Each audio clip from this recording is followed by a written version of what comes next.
I spent my life afraid to speak, but I refused to let my daughter down. I've had a stutter since I was 8, after my father and I got into a car accident.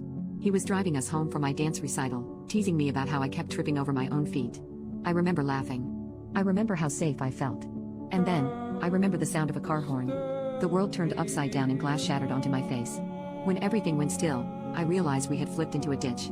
I screamed out for my dad, but he wasn't moving. I tried to call for help, but when I tried to speak, my throat closed up. I don't know how long I sat there, helpless and frozen, before someone finally found us. By the time help arrived, it was too late. From that night on, my words never came out right again. The stutter stayed with me, a constant reminder that when it mattered most, I couldn't speak. I blamed myself for his death. Growing up, I learned how cruel the world could be to people like me. Strangers grew impatient, finishing my sentences like I wasn't even there. Every interaction felt like a battle I had already lost. So, I stayed quiet. I let people talk over me. But somehow, I still found love.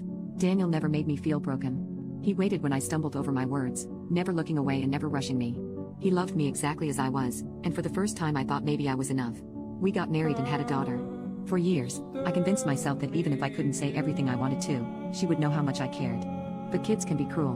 By middle school, she had started making excuses for why Daniel should be the one to go to her school events instead of me. I didn't understand at first. Then during my daughter's birthday party, I overheard her friends mocking me, mimicking my stutter and saying she would end up just like me.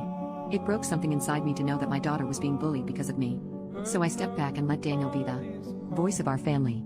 I told myself it didn't matter, as long as she was happy. Eventually she grew up and understood. She apologized one night over dinner, telling me how sorry she was forever feeling ashamed. I told her I had never blamed her. Then, a few months ago, Daniel died. Losing him was like losing a limb. He had spoken for me for so long that now I didn't know how to live in a world without him. My daughter got engaged soon after and she asked me to give a speech at her wedding. I saw the hesitation in her eyes, the worry that she was asking too much. She told me I didn't have to speak, that I could back out anytime. Most importantly, she just wanted me to be there.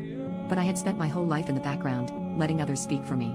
Daniel wasn't here anymore, and I knew if I didn't find my voice now, I never would. So I did something I had never done before. I signed up for speech therapy. Twice a week, I sat in a small room with a therapist who forced me to face the memories I had buried deep. I didn't tell my daughter as I wanted it to be a surprise. On her wedding day, I stood up for the toast and started shaking, but I refused to give up. My voice trembled at first, but I had practiced too much to fail now. I talked about Daniel. About how proud he would be of our daughter and how much we both loved her. There were barely any stutters. When I finished, she ran up sobbing and hugged me. She thanked me over and over again and asked how I did it. I told her I wanted her wedding day to be perfect. She asked if my stutter was gone for good, and I told her I only did so well because I practiced the speech so much. I still had a long way to go.